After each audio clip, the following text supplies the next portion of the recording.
Paying T-Mobile internet bill. Hello viewers, today you are going to learn how to pay T-Mobile internet bill. So let's get started. First, if you use the T-Mobile application, download from App Store or Google Play and log in or create an account.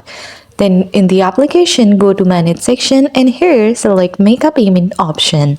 Then enter the amount, choose or add a payment method, then tap Pay. You can pay as a guest online. For this, no account is needed. For this, go to the T-Mobile guest pay page in your browser and enter the phone number associated with your home internet gateway. Then enter the phone number associated and provide payment details and amount. Optionally add your email for a receipt.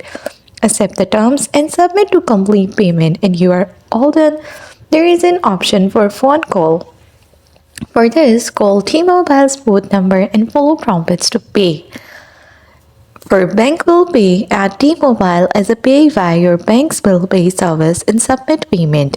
And if you have T-Mobile money checking application, you can pay through that account, sometimes with extra perks. You can also pay in person or by mail. In-person option for this, pay at a T-Mobile store or by mail, send payment to their mailing address. Make sure it arrives in 5 days before the due date. And that's all. That's how you will be able to pay T-Mobile internet bill through their different sources. Thanks for watching. Don't forget to like and subscribe.